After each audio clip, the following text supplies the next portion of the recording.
Do you remember the days of Let's Plays? They used to be more prominent, but now they are almost a relic of the past, which is a shame because I truly enjoy them. I remember binging them when I was younger and using them as guides too. They were really fun to watch, and I even have a memory of falling asleep on a playlist of one, and when I woke up it was almost done. Truly, I must have spent hours and hours on watching Let's Plays as I didn't watch anything else Pokemon related. It's honestly quite crazy how Let's Plays have become outdated.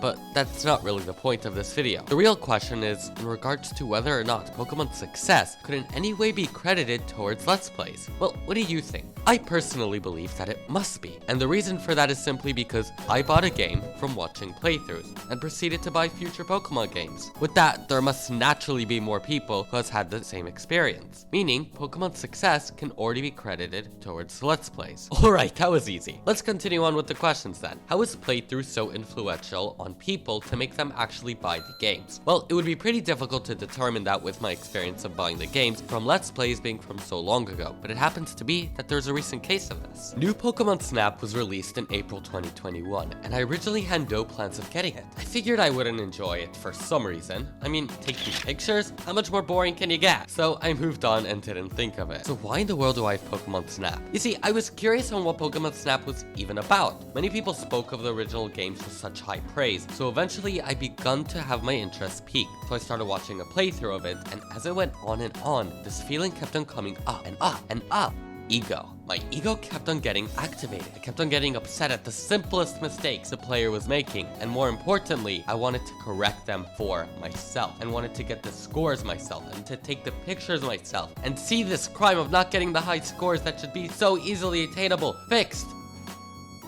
So what does this show us? Well, put simply, the game's essence brought me to it. It was not the actual playthrough itself. I mean, how much can someone playing a game really do? So yes, I was in fact lying to you. It was not the Let's Play, it was the game itself that brought me to it. Wait, isn't that obvious, you may be asking yourself? Yes, it is, but not in the way you think. Normally, it's difficult for a game to sell itself. Trailers and interviews can only tell so much, but a playthrough is like one big, proper ad for it. It shows the gameplay, the difficulties, and the joy of playing the game. It embodies everything that makes the game fun. It shows me, the viewer, what kind of experience I can expect from it, making me and everyone want to play it. A playthrough is so simply advertising what makes the game fun, and making me, the viewer, want to experience and personalize the game's difficulties the Let's Players experiencing. It's an interesting concept, and it's further backed up by what goes into making a game in the first place. After all, a game is made with a stress and relief system as described by Sakurai on his YouTube channel. If the game does not have a stress relief system, it likely won't be fun. So, what is stress and relief?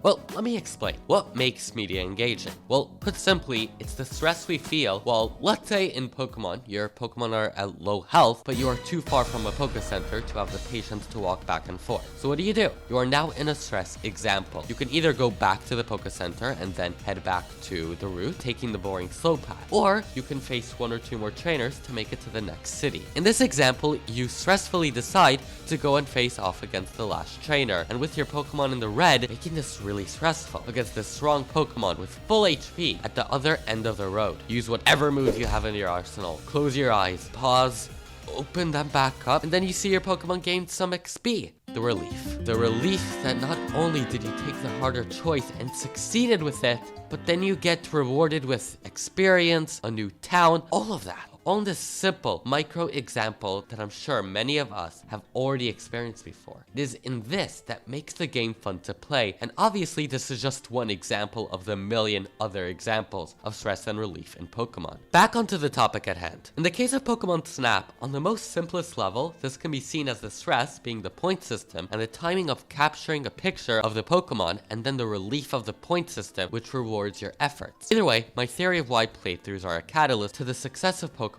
really all comes together full circle to what makes a game fun in the first place and how that's presented to an audience. The game is fun, and so when one watches the playthrough, experiencing the stress and relief through the screen, it makes them want to make that their own experience and then buy the game. I think playthroughs have become more obsolete over time because of all the reviews easily accessed online now, and the trailers that have begun showing more gameplay than cinematics. Trailers for Pokemon games, for example, used to be a lot more visual based, rather than representing what makes the game fun. It sort of just relied on what precedent it already held. Games are also so much more easily accessed that if someone doesn't want to watch someone play the game, they'll likely just buy the game instead first, which delves into the last point on why playthroughs aren't in demand. That is because a lot of people's attention spans have seemingly grown shorter over the past few years, meaning not many more people are interested in watching some person play through a game, leading to Let's Plays growing seemingly unnecessary. So, do you believe this to be true? Wrong? Obvious? Something else? Let me know, please. Thank you guys so much for watching, and I hope to see you next time. Please like if you like this video, and if you liked me, maybe subscribe.